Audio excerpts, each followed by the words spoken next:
तो स्टार्ट कर रहा हूं मैं तुम्हारा। तो sexual reproduction in human being, ये हमारा सेकंड लास्ट टॉपिक रहने वाला है, ठीक है। और इसी के अंदर हम ह्यूमन बॉडी के रिप्रोडक्टिव पार्ट के बारे में डिटेल में आपसे बात करने वाले हैं। तो सारे बच्चे बड़े ध्यान से इस बात को समझेंगे, सीखेंगे, कोशिश करेंगे कि तुम उस बात को समझ पाओ अच्छे से, ठीक है।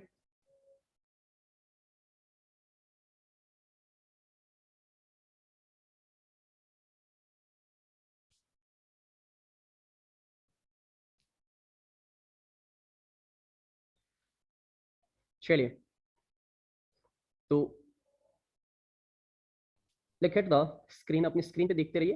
पहली टर्म आ रही है कि sexual reproduction in human beings की अगर हम बात करें तो sexual reproduction is the only mode of reproduction. सिर्फ एकमात्र रिप्रोडक्शन जो ह्यूमन के अंदर, इंसानों के अंदर देखने को मिलता है वो सेक्सुअल रिप्रोडक्शन है। तो सिंपल सा मतलब ये हुआ कि एसेक्सुअल रिप्रोडक्शन इंसानों में नहीं होता, ह्यूमन बॉडी में नहीं हो सकता है, इम्पॉसिबल है ये। ऑलराइट, हमारी बॉडी के कुछ पर्टिकुलर ऑर्गन ही है जो अपने आप को जो है एसेक्सुअल तरीके से, या कह सकते हो रीजनरेट कर पाते हैं। बाकी ऐसा कुछ नहीं है कि इतनी बड़ी बॉडी के अंदर जो है सेक्सुअल रिप्रोडक्शन की पॉसिबिलिटी संभव हो। इसमें हमें शुरुआत करनी होगी, जो 8th क्लास में हमने कुछ बातें पढ़ी थी, आपको अच्छे से याद होगा, ठीक है। वो थी प्यूबर्टी के बारे में, कि प्यूबर्टी क्या होती है। Now look at here, screen देखिए। यहाँ पे आपके पास से puberty in the human being में अगर हम बात करें, ठीक है, तो ये है period during which the rate of, आपकी स्क्रीन तो दिख ही नहीं रही। क्या हुआ? यस सर, फाइल दिख रही है, फाइल दिख रही है सर, खाली फाइल स्क्रीन तो दिख दिख रही ही नहीं रही। फाइल देखो, वीडियो एक मिनट रुको, एक मिनट रुको, वेट।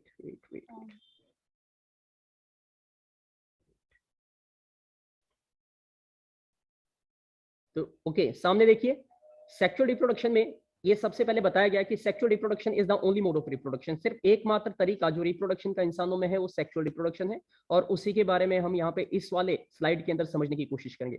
इसके लिए हमें जाना पड़ेगा सबसे पहले प्यूबर्टी, यानी कि जहां से रिप्रोडक्शन की प्रोसेस स्टार्ट होती है, ठीक है, ह्यूमंस में, वो मैं बताने वाला हूँ। तो ध्यान से देखिए, ये बता रहे the period during which the rate of general body growth slow down and reproductive tissue start maturing, that is called puberty. ये तुम्हारे क्वेश्चन आएंगे एग्जाम में, डिफाइन प्यूबर्टी या व्हाट इज प्यूबर्टी।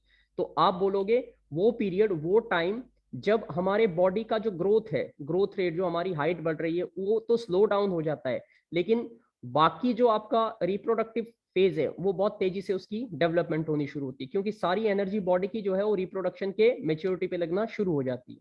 उस ड्यूरेशन को प्यूबर्टी कहा जाता है। तो ड्यूरेशन या टाइम पीरियड जिसमें हमारी बॉडी की बाकी ग्रोथ स्लो डाउन हो जाती है, लेकिन रिप्रोडक्टिव ग्रोथ आपकी बहुत तेजी से होती है, उस पीरियड को हम प्यूबर्टी कहते हैं। समझ में आ गया? क्या कहते हैं? प्यूबर्टी कहते हैं। एक और नाम उसको हम बोलते हैं एडोलिसेंस। एडोलिसेंस का मतलब होता है जब आप एडल्टहुड, यानी कि आप एडल्ट होना शुरू हो जाते हो। इसको एक और नाम से भी जाना जाता है टीनेजर, टीनेज भी बोलते हैं, क्योंकि तब आपकी एज हमेशा टीन में आएगी। 12 के बाद का पीरियड है ये। 12 के बाद 13, 14, 15, 16, 17 अप टू 19 तक, 19 सालों तक आपका जो है ये प्यूबर्टी का जो ड्यूरेशन है, या कह लीजिए एडोलिसेंस का जो पीरियड है वो चलता है। और यही फेज होता है जिसमें रिप्रोडक्टिवली बॉडी हमारी क्या करती है, मेच्योर होनी शुरू होती है, यानी कि रिप्रोडक्शन के लिए आपकी बॉडी तैयार होनी शुरू हो जाती है। तो बहुत सारे चेंजेस आपकी बॉडी में इस टाइम पे देखने को मिलते हैं। अब यहाँ पे देखिए ध्यान से स्क्रीन पे, तो ये बता रहे हैं the human male reaches puberty at 13 to 14 years.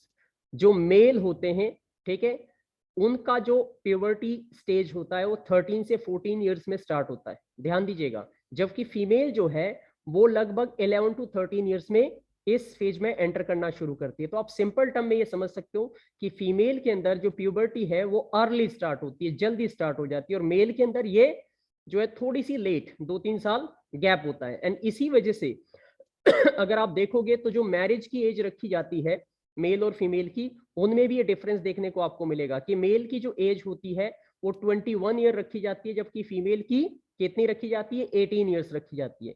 इसका कारण ये है कि मेल के अंदर जो है वो देर से एडोलिसेंस की प्रोसेस शुरू हुई है, तो उनको 21, यानी कि उनकी एज भी थोड़ी शादी के लिए ज्यादा होनी चाहिए ताकि वो प्रॉपरली तब तक मेच्योर हो जाए। और फीमेल के अंदर अर्ली स्टार्ट हुआ है, तो इसीलिए उनको 18 ईयर, 2 साल या 3 साल पहले उनका अर्ली जो है वो मेच्योरिटी कंप्लीट हो चुकी होती है। तो ये बातें आपको ध्यान रखनी, क्वेश्चन आएंगे इनमें से आपके काफी सारे, ठीक है। उसके बाद अब आगे देखिए आपके पास नेक्स्ट पॉइंट क्या है हमारे पास। नेक्स्ट पॉइंट हमारे पास है changes observe during the puberty. अब प्यूबर्टी के टाइम पे आपके बॉडी के अंदर जो जो चेंजेस देखने को मिलते हैं वो ध्यान से देखिए। इसमें सबसे पहला चेंज जो है, मेल के अंदर क्या बदलाव देखने को मिलेंगे, ये सब तुम जितने भी अभी क्लास ले रहे हो सबके सब इसी एज में हो, यानी कि तुम अभी टीनेज में, एडोलेसेंस में या प्यूबर्टी की स्टेज में चल रहे हो, तो तुम्हारे बॉडी में ये चेंजेस तुम खुद भी महसूस कर सकते हो कि ऐसा कुछ होता है या नहीं होता है, तो तुम्हें खुद ही प्रैक्टिकली इस चीज का ज्ञान हो जाएगा। सबसे पहले मेल के अंदर thick hair growth under the armpit and genital area, यानी कि आपकी आर्मपिट बाजू के नीचे का जो हिस्सा है वहां पे, और जो जेनाइटल जो थाइस का रीजन है वहां पे आपके बॉडी पे इस टाइम पे हेयर बालों का ग्रोथ होना शुरू हो चुका है। तो ये एक पहला कैरेक्टर है जो आप देख ऑब्जर्व कर सकते हो। दूसरा है फेसियल हेयर, मेल के चेहरे पे जो है दाढ़ी मूंछ आना शुरू हो जाती है, उसको कहते हैं फेसियल हेयर। यहाँ तक कि फीमेल की बॉडी के ऊपर भी, पैरों पे, टांगों में, ठीक है, और चेहरे पे जो है हल्के हल्के बाल की ग्रोथ शुरू हो जाती है, राइट। इसके अलावा वॉइस चेंज हो जाती है। जो बहुत सारे जो बॉयज हैं उन्होंने देखा होगा, ठीक है, कि उनकी अचानक से, पहले जब वो छोटे थे 12-13 साल के थे तो आवाज अलग से थी, पतली सी थी, बच्चों जैसी आवाज थी, लेकिन अब अचानक से तुम्हारी आवाज क्या हो गई है, डीप हो गई है, ठीक है, और तुम्हारा जो साउंड है वो थोड़ा सा, ठीक है, कैसा हो गया है, मर्दों जैसी साउंड आनी शुरू हो गई, मोटी आवाज आनी शुरू हो गई। तो ये वॉइस चेंज भी, ठीक है, प्यूबर्टी का ही कारण है, यानी कि प्यूबर्टी का इंडिकेशन है कि आपकी बॉडी में प्यूबर्टी हो रही है, ऑलराइट। और जो मेल है उनके अंदर जो पीनस है, जो कि हमारा रिप्रोडक्टिव कॉपुलेटरी ऑर्गन है, उसके अंदर इनलार्जमेंट भी कभी कभार, ठीक है, फील होना शुरू होती है मेल्स को, ठीक है, तो ऑटोमेटिकली वो इनलार्ज हो जाता है। और उसका कारण बड़ा सीधा होता है, वो भी एक तरीके का नेचर का अपना एक नेचुरल टेंडेंसी है, ये इंडिकेट करने का कि क्या आपका रिप्रोडक्टिव ऑर्गन काम कर रहा है प्रॉपर्ली या नहीं कर रहा है। समझ गए।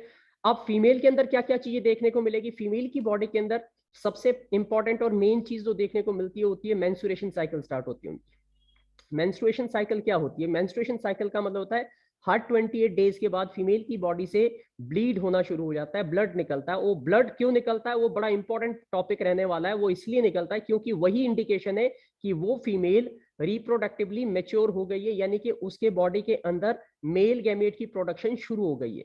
तो मेल गैमेट नहीं, सॉरी माफी चाहूंगा, मेल गैमेट नहीं, फीमेल गैमेट की प्रोडक्शन शुरू हो गई है। फीमेल गैमेट क्या होता है, ओवम होता है। तो फीमेल के बॉडी के अंदर ओवरी जो होती है, ठीक है, वो 2 ओवरी ऑल्टरनेटिवली हर महीने में एक एक ओवम प्रोड्यूस करना शुरू करती है, और वो हर 28 डेज के बाद ये साइकिल रिपीट होती है। अगर वो फर्टिलाइज नहीं होगा तो हर 28 डेज के बाद वो फिर जो 24 आवर्स तक उसकी लाइफ होती है उस ओवम की, अगर उस पीरियड में वो मैच्योर नहीं हुआ या फर्टिलाइज नहीं हुआ तो समझ लीजिए कि वो बाहर निकलेगा फिर। और उसी बाहर निकलने की प्रोसेस को मेंस्ट्रुएशन फ्लो, एमसी या पीरियड्स का नाम दिया जाता है, जो फीमेल की बॉडी में जनरली 11-12 साल के बाद स्टार्ट हो जाता है। और ये जनरली जितनी फीमेल्स, आई थिंक आप लोग सारे के सारे, मोस्टली जो गर्ल्स यहाँ पे है, ठीक है, वो सबके सब इस फेज में आ चुके हैं, दे नो कि what exactly I am talking about. दूसरा है ब्रेस्ट एनलार्जमेंट, वो भी इंडिकेशन होता है, क्योंकि सेक्सुअल मैच्योरिटी में ये भी इंडिकेशन होती है कि अगर कोई फीमेल माँ बनेगी तो उसको अपने बच्चे को मिल्क फीडिंग करानी पड़ेगी, तो उसके लिए ब्रेस्ट का एनलार्जमेंट होना, that is also the part of the puberty change, वो भी प्यूबर्टी चेंज को इंडिकेट करता है। इसके अलावा हेयर ग्रोथ अंडर आर्मपिट और जेनाइटल एरिया, ये भी आपको देखने को, ये तो मेल और फीमेल में लगभग दोनों में सेम होता है। एक और चीज होती है कि इस टाइम पे आपकी बॉडी से एक खास तरीके का जो है केमिकल रिलीज होता है, जिसको तुम कह सकते हो कि स्वेट के फॉर्म में वो निकलता है, जिसकी वजह से आपकी बॉडी के अंदर जो बॉडी ऑर्डर होता है वो बहुत ज्यादा स्ट्रॉन्ग होता है, यानी कि पसीने की स्मेल आपकी बहुत ज्यादा खतरनाक होती है, आप किसी सामने वाले को बेहोश कर सकते हो। ये भी एक तरीके का केमिकल, ये भी आप मान के चलिए कि ये भी प्यूबर्टी का एक इंडिकेशन है। इसीलिए इस एज में, इस टाइम पे आप लोगों का अपना बॉडी का हाइजेनिक कंडीशन में रखना, अपनी सफाई रखना, ये बहुत मैंडेटरी चीज हो जाती है आपके लिए। समझ गए। अब नेक्स्ट पेज की तरफ लेके जा रहा हूं आपको। अब यहाँ पे जो बात करेंगे वो हम करेंगे ह्यूमन मेल रिप्रोडक्टिव सिस्टम की, ठीक है। इसका पूरा डिटेलिंग में आपको बताऊंगा, बड़े ध्यान से सुनना है, समझना है, क्योंकि इसका डायग्राम के साथ आपके पास एग्जाम में आ सकता है, और जितने भी पार्ट है उस हर एक पार्ट के एग्जाम्पल या कह लीजिए उसके फंक्शन आपसे पूछे जाएंगे, तो बड़े ध्यान से सुनना है। ये जो डायग्राम है, एक मिनट में इसको छोटा कर दूं।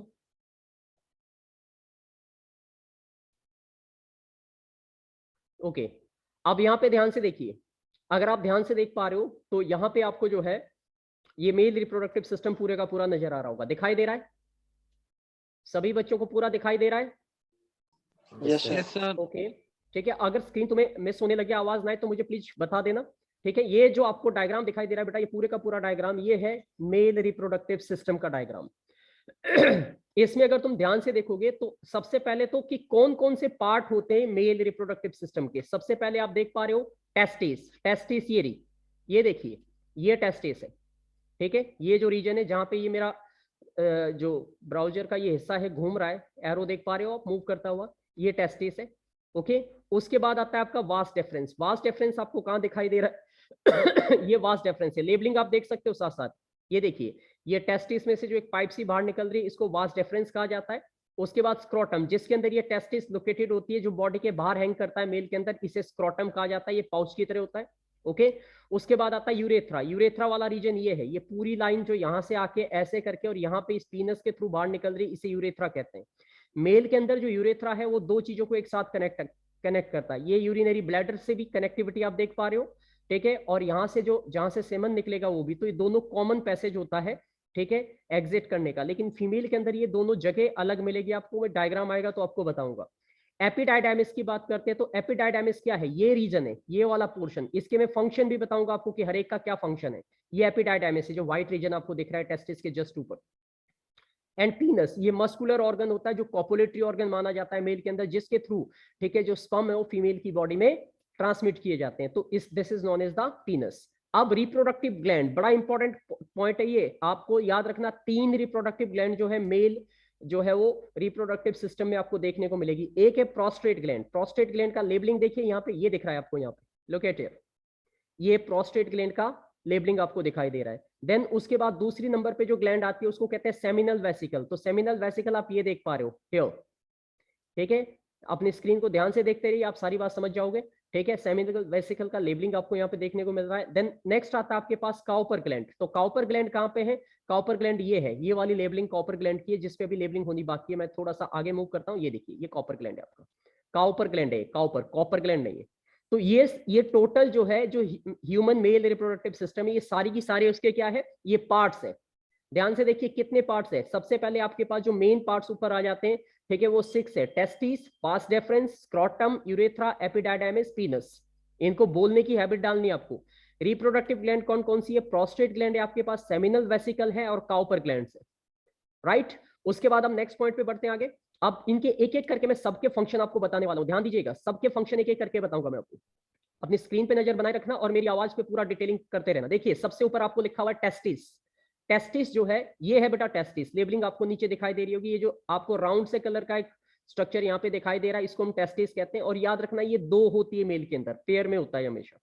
और जिस पाउच में ये हैंग करती है उसका नाम स्क्रोटम था, थोड़ी देर पहले मैंने उसका भी मैं फंक्शन बताऊंगा। तो सबसे पहले टेस्टिस के फंक्शन की बात करते हैं। तो सबसे पहले आप बोलेंगे दे अकर्स इन पेयर, ये पेयर में होती है, यानी कि 2 होती है। दूसरी condition, they produce the sperm, ये मेल जर्म सेल या मेल गैमेट प्रोड्यूस करती है। तो याद रखिएगा, मेल रिप्रोडक्टिव सिस्टम के अंदर जो मेल गैमेट्स है, जिनको हम स्पर्म कहते हैं, वो कहां प्रोड्यूस होते हैं? टेस्टिस के अंदर होते हैं। 1 नंबर का क्वेश्चन सबसे इंपॉर्टेंट बन जाता है आपके पास यहाँ पे। दूसरा, produce the male hormone testosterone. अब याद रखिएगा, मेल और फीमेल सेक्स हार्मोन बोलते हैं इनको। तो मेल सेक्स हार्मोन का नाम क्या है? टेस्टोस्टेरोन। और ये भी कौन प्रोड्यूस कर रहा है? टेस्टिस। अब देखो टेस्टोस्टेरोन, टेस्ट से ही टर्म दोनों का मिलता जुलता है, तो आपको याद रहने में भी आसानी है कि टेस्टोस्टेरोन टेस्टिस से प्रोड्यूस होता है। तो टेस्टिस के दो फंक्शन हो गए। पहला फंक्शन होगा, ठीक है, ये स्पर्म प्रोडक्शन करती है। दूसरा फंक्शन, ये मेल रिप्रोडक्टिव हार्मोन या मेल सेक्स हार्मोन जिसको बोलते हैं टेस्टोस्टेरोन, उसको प्रोड्यूस करती है। याद रहेगा। अगला आता है स्क्रोटम। अब स्क्रोटम पे आ जाते हैं सारे, ध्यान से देखिए। ये स्क्रोटम, ये पाउच है जिसके अंदर ये टेस्टिस लोकेटेड है। इसका क्या फंक्शन है? इसका भी बड़ा इंपॉर्टेंट फंक्शन है, एग्जाम में ये भी क्वेश्चन काफी फ्रीक्वेंटली आता है। सबसे पहले, extension of the abdominal cavity containing the testis, यानी कि ये एक पाउच है, स्किन का एक हिस्सा है जो मेल बॉडी के बाहर की तरफ हैंग करता है, ठीक है। दोनों लेग के बीचों बीच ये पोर्शन होता है और ये हैंगिंग पोजीशन पे होता है, बहुत ही सॉफ्ट टिश्यू से बना होता है, ताकि इसके अंदर जो टेस्टिस है वो बहुत इजीली सस्पेंड कर सके। इसका फंक्शन क्या है? देखो, प्रोटेक्ट द टेस्टिस, टेस्टिस को प्रोटेक्ट करता है। और जो सबसे इंपॉर्टेंट फंक्शन इसका है वो है कि आपके बॉडी का जितना भी मेल की बॉडी का टेम्परेचर होता है, ठीक है, जितना भी मेल के बॉडी का टेम्परेचर होता है, हमारे बॉडी का टेम्परेचर 37 डिग्री सेल्सियस होता है। तो जो ये स्क्रोटम है जिसमें टेस्टिस होती है, इन टेस्टिस के अंदर स्पर्म तभी अच्छे से और प्रॉपर तरीके से और हेल्दी वे में बनेंगे अगर यहाँ का टेम्परेचर बॉडी के टेम्परेचर से 2 से 2.5 से 3 डिग्री क्या हो? लेस हो। तो ये मान के चलिए कि अगर मेल के बॉडी का टेम्परेचर 37 डिग्री सेल्सियस है, तो यहाँ पे कितने डिग्री का होगा? 34 डिग्री सेल्सियस के आसपास इसका टेम्परेचर रहता है, क्योंकि बॉडी के टेम्परेचर से 3 से 4 डिग्री सेल्सियस लेस टेम्परेचर पे ही यहाँ पे अच्छे से स्पर्म प्रोडक्शन होगी और वो हेल्दी रहेंगे, अदरवाइज वो डेड हो सकते हैं, मर सकते हैं। इसलिए स्पर्म का प्रॉपर तरीके से, और ये हैंगिंग होने की भी एक वजह है। हैंगिंग ये इसलिए है बेटा ताकि, ठीक है, ये लगातार इसमें एयर सर्कुलेशन होता रहे टांगों के बीच में और आसानी से जो है वो टेम्परेचर को कम किया जा सके। तो दो इंपॉर्टेंट बातें मैंने स्क्रोटम की बताई, टेस्टिस को प्रोटेक्ट करता है और दूसरा क्या होता है, ये बॉडी के टेम्परेचर से टेस्टिस का टेम्परेचर 2 to 3 डिग्री लोअर जो है मेंटेन करके रखता है। ठीक है, सारे बहुत ही सिंपल और बहुत ही इजी तरीके से नोट्स है। ठीक है, आप इनको आराम से, मैं इनकी वीडियो जब ग्रुप पे शेयर कर दूंगा तो आप वहां से इनके पॉज करके अपना इनको नोट कर सकते हो और इनको अच्छे से तैयार कर सकते हो। नेक्स्ट पॉइंट पे आ जाता है एपिडाइडाइमिस। एपिडाइडाइमिस, ये एपिडाइडाइमिस क्या है, ये रहा, ये जो टेस्टिस के ऊपर एक आपको ऐसे कप सा दिख रहा है जिसमें रेड कलर का कलर भरा गया है, इसको एपिडाइडाइमिस कहते हैं। ये जो टेस्टिस के अंदर जो भी स्पर्म प्रोड्यूस होंगे उन स्पर्म को, ठीक है, कहां पे स्टोर किया जाएगा, इस एपिडाइडाइमिस में। यानी कि यहाँ टेस्टिस में स्पर्म का प्रोडक्शन हो रहा है, बनने के बाद वो कहां पे स्टोर हो रहे हैं, एपिडाइडाइमिस में। तो एपिडाइडाइमिस वो पोर्शन होता है, ये एक कॉम्प्लेक्स ट्यूब लाइक स्ट्रक्चर है, स्क्रोटम के जस्ट अंदर की तरफ ही होता है। और इसका फंक्शन क्या है, देखो मेन फंक्शन पे ध्यान दो, स्टोर द स्पर्म, स्पर्म को स्टोर करता है। दूसरा फंक्शन क्या है, help in the passage of sperm. तो जब स्पर्म को आगे बढ़ना होता है यहाँ पे, ठीक है, वास डेफरेंस के थ्रू, ये जो पाइप इससे आगे जा रही है इसको वास डेफरेंस कहा जाता है। तो ये आगे भेजने में भी क्या करता है, रोल प्ले करता है। क्लियर हो रही है सभी को? ठीक है, अब नेक्स्ट पॉइंट पे आ जाते हैं। वास डेफरेंस देख लीजिए, नीचे वास डेफरेंस भी आ गया लेबलिंग, उसके साथ वो भी आ गई। तो वास डेफरेंस की लेबलिंग देखो, जहां पे हमारा एपिडाइडाइमिस खत्म हो रहा है वहां के जस्ट एंड में देखो एक पाइप ओरिजिनेट कर रही है ऐसे करके, इसको बोलते हैं वास डेफरेंस। क्या कहेंगे, वास डेफरेंस। और ये भी एक ट्यूब लाइक स्ट्रक्चर होता है, एमर्जिंग फ्रॉम द लोअर। ये एपिडाइमिस की जो लोअर पोर्शन है उससे ये डेवलप कर रहा है, एपिडाइडाइमिस का लोअर पोर्शन से डेवलप कर रहा है। फंक्शन क्या होता है, ओपन टू द एजैकुलेटरी। ये एजैकुलेटरी डक्ट है बेटा पूरी की पूरी, यानी कि स्पर्म इसी रास्ते से ऐसे ऐसे करके ट्रेवल करके यहां से होते हुए यहां से 3 ग्लैंड का सेक्रेशन अपने साथ मिला के फिर ये पीनस के थ्रू बाहर निकलेंगे और फीमेल की बॉडी में रिलीज कर दिए जाएंगे। तो ये एक तरीके का आप कह सकते हो कि ये एजैकुलेटरी डक्ट का एक मेन हिस्सा होता है वास डेफरेंस। ओके, अब इसके आगे बढ़ते हैं, पीनस की बात करते हैं कि पीनस का क्या रोल है। तो ध्यान से देखिएगा, इसके बारे में भी डिटेल कर देता हूं आपको मैं सारे का सारा। लुक एट हियर, पीनस की बात करें तो पीनस एक मस्कुलर कॉपुलेटरी, कॉपुलेटरी का मतलब है कि मेल और फीमेल के बीच में जो इंटरकोर्स होता है, जो कॉपुलेशन होता है, ठीक है, वो सारे का सारा इसी के, ठीक है, थ्रू होता है। ये मेल का जो है, और इसके अंदर अगर आप रेड रीजन देख रहे हो तो इसका मतलब है कि इसमें कोई बोन नहीं है, टोटल मस्कुलर है। और जब इसमें ब्लड का सर्कुलेशन बहुत तेज होता है, जब इसमें बहुत तेजी से ब्लड फ्लो करता है तो ये इरेक्ट होता है। और इरेक्ट ये तब होता है जब उसे इजैकुलेट करना होता है, यानी कि जब स्पर्म को फीमेल की बॉडी में रिलीज करना होता है। Remember it. तो इसका फंक्शन देखो क्या है, discharge the sperm when the stimulated. जब स्टिमुलेट होगा, ठीक है, तो ये जो स्पर्म है वो फीमेल की बॉडी में रिलीज कर सकता है। उसके बाद देखिए यूरेथ्रा की बात करते हैं। तो यूरेथ्रा जो है ट्यूब लाइक स्ट्रक्चर है, ये यूरेथ्रा जो है ये वाला, ठीक है, ये पाइप जो इसके अंदर से व्हाइट कलर की दिख रही है इसे यूरेथ्रा का नाम दिया जाएगा। इसका मेन काम क्या होता है, ये दोनों दो फंक्शन करता है। स्पर्म भी यहीं से, मेल के अंदर ये कॉमन होता है, फीमेल के अंदर डिफरेंट पैसेज होते हैं। तो मेल के अंदर ये कॉमन है, स्पर्म भी इसी यूरेथ्रा के थ्रू बॉडी से बाहर निकलेंगे और यूरिन भी जो है मेल यहीं से रिलीज करते हैं। तो this is the function of the urethra. हर एक के फंक्शन बता रहा हूं और याद रखना एग्जाम में फंक्शन बहुत ज्यादा इंपॉर्टेंट होते हैं, आएंगे आपके। देन आते हैं रिप्रोडक्टिव ग्लैंड्स की बात करता हूं। रिप्रोडक्टिव ग्लैंड मैंने आपको कितनी बताई थी, मैंने आपको बताई थी कितनी, 3 रिप्रोडक्टिव ग्लैंड्स बताई थी। मेरी आवाज सभी बच्चों को क्लियर हो रही है, समझ में आ रहा है? Yes sir. चलो ठीक है। तो अब 3 ग्लैंड्स इसकी रह गई है, उसके बारे में आपको बता रहा हूं मैं। तो reproductive glands, male reproductive gland की बात कर रहे हैं, नॉट ऑफ द फीमेल। ठीक है, 3 ग्लैंड्स आपकी कौन कौन सी है। नंबर 1 है आपका प्रोस्टेट ग्लैंड। नंबर 1 कौन सी है, प्रोस्टेट ग्लैंड। ठीक है, प्रोस्टेट ग्लैंड याद आई कहां है, ये देखो ये लेबलिंग है, ये वाली प्रोस्टेट ग्लैंड की लेबलिंग यहाँ पे। ठीक है, सेमिनल वेसिकल बेटा जस्ट इसके साइड में, इधर वाली, ये वाली, ये सेमिनल वेसिकल है। ठीक है, ये प्रोस्टेट है, ये सेमिनल वेसिकल है। और ये वाला जो यहाँ पे दिख रहा है जिसपे मेरा एरो अभी खड़ा है, ठीक है, उस पे देखिए वो आपका कौन सा है, that is known as what, उसको बोल देते हैं हम कॉपर ग्लैंड। 3 ग्लैंड्स मैंने आपको बताई, ये तीनों ब्राउन कलर की जो आपको रीजन दिखाई दे रहे हैं, ये तीनों की तीनों ग्लैंड्स है, इनको बोलते हैं मेल रिप्रोडक्टिव ग्लैंड्स। ठीक है, तो प्रोस्टेट ग्लैंड का फंक्शन देखो क्या होता है, it's create the milky fluid that help in the sperm mobility. Prostate gland क्या करेगी, ये मिल्क जैसा एक फ्लूइड स्क्रीट करती है जिससे जो स्पर्म है वो उसके अंदर आसानी से मूव कर सके, क्योंकि जो स्पर्म है वो लिक्विड मीडियम में ही मूव करेंगे, उसमें टेल होती है तो उससे तैरने के लिए कोई सब्सटेंस तो चाहिए ना।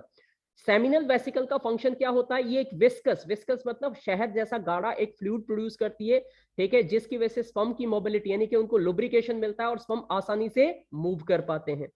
काउपर ग्लैंड का क्या फंक्शन होता है, ये एक म्यूकस जो है रिलीज करती है जिससे फीमेल का जो रिप्रोडक्टिव पार्ट होता है और मेल का जो रिप्रोडक्टिव पार्ट होता है उसके अंदर एक लुब्रिकेशन का कंडीशन तैयार होता है ताकि फ्रिक्शन बढ़े ना और उसकी वजह से इजीली जो स्पर्म है वो फीमेल की बॉडी तक पहुंच पाए। तो ध्यान दीजिएगा, तीनों को फिर से रिपीट करता हूं।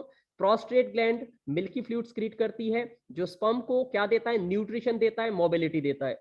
सेमिनल वेसिकल जो है वो विस्कस थोड़ा गाढ़ा सा एक फ्लूइड प्रोड्यूस करती है जिससे स्पर्म की मोबिलिटी को और बेहतर आगे मूव करने में हेल्प मिलती है। और कॉपर ग्लैंड जो है वो लुब्रिकेशन का मटेरियल स्क्रीट करते हैं जिससे लुब्रिकेशन बनता है और उससे जो स्पर्म है वो आसानी से फीमेल की बॉडी तक पहुंच पाते हैं। तो ये था ओवरऑल मेल रिप्रोडक्टिव ऑर्गन का पूरा डिटेलिंग, ठीक है। अब ये एक बार में समझ में आएगा नहीं, मुझे मैं फिर से बता रहा हूं, इसमें टाइम चाहिए होता है चीजों को सीखने और समझने के लिए, और तुम्हारे पास कितना टाइम है ये डिपेंड करता है, ठीक है। तो ये कुछ बातें जो आपको ध्यान देनी थी, ये आज हम इतने पे ही छोड़ते। अगला रहेगा हमारा फीमेल रिप्रोडक्टिव सिस्टम, ठीक है। मैं थोड़ा सा आइडिया दे देता हूं कि फीमेल रिप्रोडक्टिव सिस्टम में आपको क्या पढ़ने को मिलने वाला है, ध्यान से देखिए।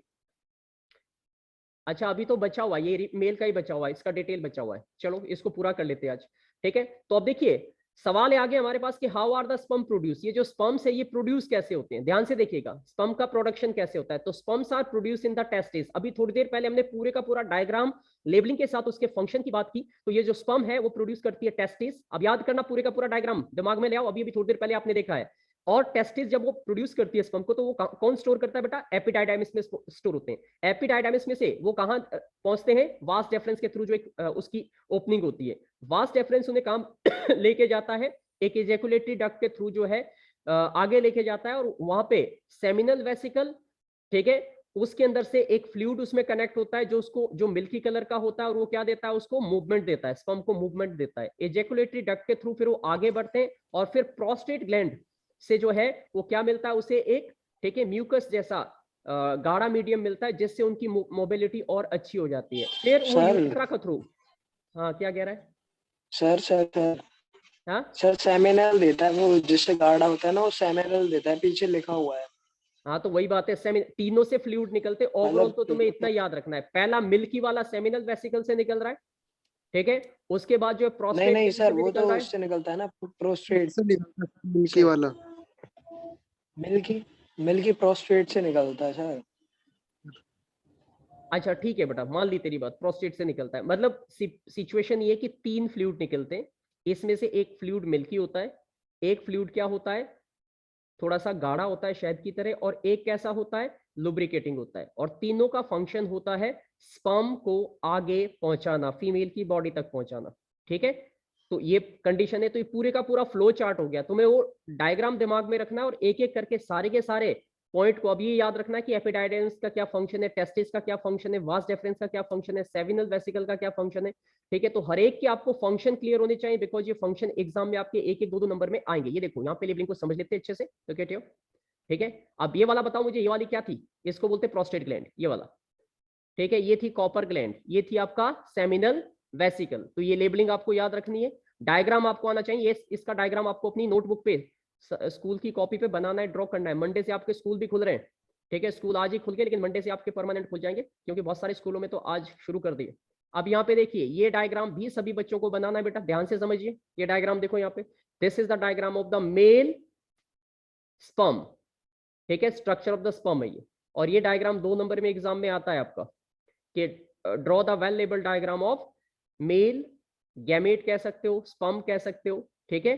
तो दिस इज द वन। अब इसमें अगर ध्यान से देखिए तो ये टेल तुम्हें पीछे दिखाई दे रही है, इसका मेन फंक्शन क्या होता है, ये मूव करने में हेल्प करता है, फ्लोट करने में। जब ये स्पर्म जो है मूव करते हैं, फीमेल की बॉडी तक पहुंचते हैं, तो ये इसके ही थ्रू एंटर करेंगे।